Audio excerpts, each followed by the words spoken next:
자, 여러분들 한국이랑요 미국이랑은 좀 굉장히 다른 점이 하나가 뭐냐면요, 물론 한국에서 청소년 친구들이 알바를 하지만 굉장히 한정적이고, 그리고 알바를 하지 않는 친구들이 더 많죠.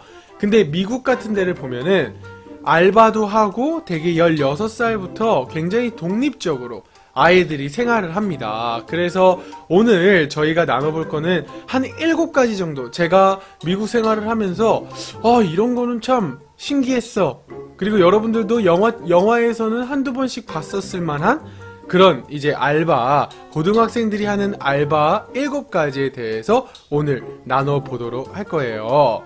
영어로 알바를 뭐라고 하죠? 아르바이트라는 표현을 미국에선 쓰지도 않고 잘 알지도 못해요. 그렇죠. 알바는 part-time job, 이렇게 얘기를 할 수가 있겠네요. 그죠? part-time job, 시간의 일부, 그러니까 일부분의 시간만 활용하는 직업이다 해서 part-time job, part-time job, 이렇게 얘기를 할 수가 있겠네요. 자, 그래서 미국 고등학생들이 많이 하는 part-time job에 대해서 저희가 얘기를 한번 나눠보도록 할 겁니다. 아, 아르바이트는 독일어라고요? 아, 그렇구나. babysitting. 자, babysitting이 뭐예요? babysitting? babysitting, 아기 돌보기입니다. 그래서 미국에서는요 베이비시팅을 굉장히 많이 해요. 왜냐면 저는 솔직히 한국에 와서 깜짝 놀랐던 적이 몇 번 있어요. 물론 아주 잠깐이겠지만 미국은 어디 집에서 잠깐만 나가더라도요 아기를 절대 혼자 놔둘 수가 없어요. 만약에 아기가 혼자 남겨져 있는 거를 누군가가 봤다, 그게 1초가 됐건 10초가 됐건 누군가가 신고를 하잖아요? 그러면 나라에서 그 아이랑 엄마를 분리를 시켜요. 그래서 이 엄마가 진짜로 아기를 키울 수 있는 사람이 맞는가? 이렇게 보기도 하고요. 그래서 굉장히 아이를 혼자 놔두는 거에 대해서 굉장하게 심각하게 생각하는 게 미국 나라거든요. 그래서 이제 나중에 이제 충격적인 미국 문화에 대해서 이제 앞으로도 계속 많이 나눠볼 건데, 미국에서 가장 많이 한국 사람들이 이제 이사를 와가지고 실수하는 게 아이예요. 아이를 그냥 내두는 거죠. 아기가 몇 살까지냐고 했지만 여기서 얘기하는 자녀는 미성년자의 자녀들을 얘기를 해요. 미성년자의 자녀. 그거는 아직 내가 잘 모르겠네. 근데 고등학교 전까지는 다 베이비시터가 있었어요, 항상. 그래서 여러분들이 미국에 예를 들어서 살러 갔다. 그런데 내가 잠깐 요 앞에 누구를 택배를 받으러 가야 돼 라고 하더라도 절대로 아이를 혼자 놔둬서는 절대로 안 된다는 거예요. 그래서 이 베이비시팅이라는 잡은 우리 고등학교 친구들 그리고 중학교는 아니야, 고등학생 친구들이 굉장히 많이 하는 알바예요. 이 베이비시팅은 뭐 시간당 얼마를 줄 게도 있지만 그냥 하루, 예를 들어서 부모님이 외식을 하러 가거나 아니면 어떤 행사를 가야 돼요. 근데 애가 있는 거야. 그런 애가 있으면은 주로 베이비시팅은 자기가 아는 사람들, 지인들의 자녀, 그 다음에 아는 학생을 사용을 하겠죠. 왜냐면 베이비시팅이라는 것 자체가 우리 아이를 누군가한테 맡겨야 되는 거기 때문에 조금 베이비시팅을 할 때는 지인, 자녀나 아는 학생들한테 얘기를 하는 경우가 많아요. 그런데 이거는 특별히 막 시간적인 부분으로 돈 계산을 할 때도 있지만, 예를 들어서 tonight, 하루, 예를 들어서 저녁 하루를 뭐 예를 들어서 $100 막 이렇게 주기도 하거든요. 그래서 야, $100면 10만원인데 이렇게 생각하시잖아요. 그런데 미국은 굉장히 이런 것들에 대해서 관대해요. 그래서 그냥 아이 돌보는 일만 하는 거예요. 그럼 여기 이 베이비시팅에서는 무슨 일을 하느냐, 무슨 일을 할까요, 여러분들? 그렇죠. 아이랑 놀아주기, 밥 챙겨주기, 그렇죠. 그렇죠. 재워주기. 뭐 요런 것들이겠죠. 그런데 이게 개꿀 알바라는 이유는 뭐냐면 부모님들이 다 적어놔요. 뭐뭐 해야 되는지. 아, 이 몇 시에 몇 시에 이거 뭐 해줘야 되고 몇 시 몇 시에 요거 해줘야 되고 그 다음에 몇 시 몇 시에 요거를 해주십시오 라고 이렇게 노트 같은 메모 같은 데다가 적어놓고 그 다음에 나가기 때문에 그대로만 따라해주면은 된다라는 거. 이 베이비시팅 알바 같은 거는 저희 한국은 잘 못 봤던 것 같아요. 물론 아기 돌보미 분들이 계시지만, 그 도우미 분들이 계시지만, 이거는 주로 학생들이 많이 한다라는 거. 그리고 어른들이, 아줌마들, 이렇게 돌보미 아주머니들을, 아니면 돌보미 아주머니, 할머니들을 nanny라 그래, nanny. 그냥 아주머니 조금 이렇게 nanny, 이렇게 할머니들이 우리 애들 봐주고 하는 걸 이렇게 nanny 이렇게 얘기를 하는 거예요. 우리 슬러리 널스님이 나 같으면 베이비시터 기관 아니면은 못 믿을 것 같아요 그러는데 맞아요. 한국은 아무래도 좀 이런 것들에 대해서 저 사람이 누군지 알고 라고 얘기를 하지만 미국은 그리고 고등학생들이 주로 다 하고 나름 순수하기 때문에 물론 이상한 애들도 많겠지만 그래서 굉장히 그냥 믿고 맡기는 경우가 되게 많은 것 같아요. 자, 여러분들 첫 번째 미국 학생들이 많이 하는 미국의 알바 첫 번째는 바로 베이비시팅, 아기 돌보기였습니다. 자, 두 번째는 뭘까요? 두 번째 뭘까요? 하필 세차 사진도 줬단 걸. 바로 여러분들 세차입니다. car wash. 자, car wash 말 그대로 정말로 세차죠, 세차. 이게 여러분들 영화 Bring It On 이라는 영화 보셨나요? 그 치어리더들 나오는 영화인데 Bring It On 이라는 영화에 이제 그 치어리더 고등학생들이 돈을 벌기 위해서 그 치어리더 동아리를 위한 돈을 벌기 위해서 얘네가 car wash를 하는 장면이 나오죠. 그 장면 중에 하나예요. 자, 근데 이거는 우리 영화 속에 있는 얘기고 car wash는 학교 바깥에서 아이들이 이제 날을 잡고 car wash를 하는 거예요. 근데 이런 car wash를 하는 이유는 뭐냐면 fundraising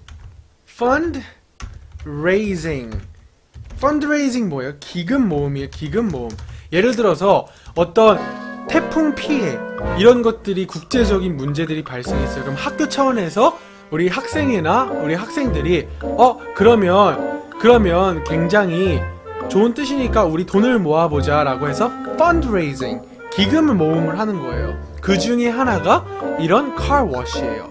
자, 그런데 판타지 속에서 저렇게 비키니를 입고 세차를 하나요? 하는데 학생들 중에서 수영복 입고 세차하는 친구들 많아요. 지금 요런 사진들 보면 여러분들 여기 보면은 애들 여기 다 반바지 입고 그 다음에 수영복 입고 car wash를 하는 장면을 볼 수 있습니다.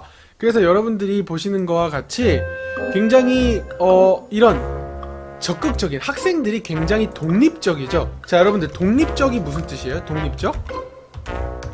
독립적인 우리 저번에 한번 배웠었는데 독립적인 independent, 그렇죠.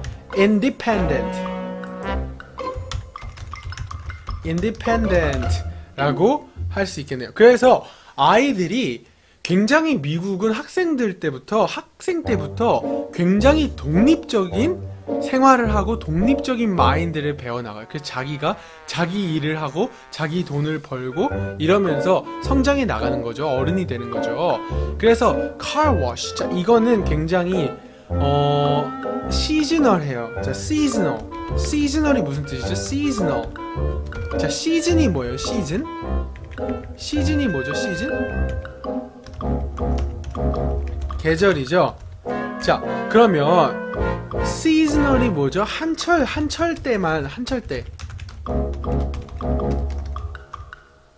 자, 그래서 이런 거 겨울에 여러분들 겨울에 할 수 있어요, 없어요? 못해요. 겨울에 추워서 못해. 그렇기 때문에 한철 장사하는 거 seasonal part-time job으로 car wash를 많이 한다라는 거죠. 그래서 저는 이제 저도 이런 거를 해봤는데 되게 즐거워요. 그리고 세차장이 물론 도시에 가면은 세차를 해주는 데도 있지만 우리 한국처럼 막 이렇게 저는 자동 세차하면은 외국 애들이 와우 이런다니까? 우리 자동 세차하면 어때요? 이렇게 차가 여기 레일 위에 딱 차가 이렇게 딱 서. 그러면 레일이 땡기면서 막 돌아가면서 막 지가 막 세차를 하잖아요. 그런데 미국은 그런 게 없어요. 미국은 그런 게 없어요. 적어도 이제 대도시가 아니면 그런 것들을 볼 수가 없어요. 그리고 미국은 그럼 차가 많은데 어떻게 살아요? 라고 하는데 미국 같은 경우에서는 자기 차를 직접 손세차를 하는 경우가 많아요. 날씨 좋을 때 그냥 자기네들이 세차 기구들을 다 사놔요. 그리고 집에서 세차를 하는 거예요. 근데 저는 이게 참 좋은 점이라고 생각하는 것 중에 하나가 뭐냐면 애들이 즐겁게 놀면서 돈도 벌고 그 다음에 경제관념도 배우고 그 다음에 사회에 기부하고 헌신하는 그런 마인드도 배우고 그래서 일부러 어른들도 근데 더 감동적인 건 뭐냐면 어른들도 일부러 세차를 안 하다가 이렇게 고등학생들의 세차 기금 모음 행사할 때 맡기는 경우가 많음. 이렇게 얘기를 할 수가 있겠어요, 여러분들. 그래서 어른들이 일부러 세차를 안 할 때도 있어요. 일부러 세차를 안 하고 이렇게 고등학생들의 세차 기금 모음 행사를 할 때 맡기는 경우도 있어요. 결국엔 뭐냐면 서로 커뮤니티가 전체적으로 나서서 도와주는 경우가 많다라는 거죠. 커뮤니티 자체가. 그러니까 우리가 뭐를 하나 한작을 했을 때 사실 애들끼리 뭘 한다 그래서 얼마나 모아지겠어요. 그리고 그 애들끼리 막 뭘 진행한다고 해서 얼마나 많이 도움이 되겠어요. 그죠? 그런데 굉장히 어른들이 적극적으로 이런 좋은 취지, 그 다음에 아이들이 하려는 거를 굉장히 많이 도와주죠. 그래서 보통 차 한 대에 얼마 정도냐고 했는데 저희가 받았을 때는 차 한 대에 20불, 30불도 받았었던 것 같아요. 20분, 30분 정도 받았던 것 같아요. 그러니까 더 정확하게 얘기하면은 한 2만원에서 3만원? 이렇게 해도 받는 거죠. 그리고 더 웃긴 건 뭐냐면 자, 펀드레이징이 아까 뭐였죠? 기금 모음이었죠? 펀드레이징 기금 모음인데 어른들이 도네이션을 하는 경우가 굉장히 많아요. 자, 도네이션이 뭐죠? 도네이션 기부. 그렇죠. 그래서 아이들이 20불 30불이에요 라고 얘기를 하지만 20불 30불만 주는 경우는 거의 없어요. 한 50불? 60불? 요렇게도 주고 어떤 분들은 그냥 $100를 기부를 하는 경우도 있고 그래서 굉장히 이런 문화들이 뭐랄까 이 미래 세대의 친구들을 끌어주는 그래서 되게 저는 물론 제가 있었던 데는 시골이라서 그런 게 더 돈독했을 수도 있어요. 근데 미국 문화를 가서 보면은 되게 이렇게 커뮤니티 자체가 활성화가 많이 되어 있는 그런 경우가 좀 있습니다. 우리 이상윤 님이 헐 난 그냥 딱 그 달라는 돈만 줬는디 이러는데 내가 쓰레기였구나 이러는데 쓰레기는 아니고요. 한국 사람들은 팀 문화가 되게 익숙치가 않죠. 그래서 안 주는 경우가 있어요. 근데 조금 미국에서 오래 산 2세나 교포분들은 그런 문화를 알기 때문에 더욱 앞장서서 이렇게 주시는 경우도 있다라는 거. 그래서 이것도 한철 장사지만 seasonal part-time이지만 그래도 carwash가 우리 미국 학생들이 굉장히 많이 하는 직업이다 라고 얘기를 할 수가 있겠네요. 여러분들은 이런 얘기를 들으면 어떠신가요? 어때요?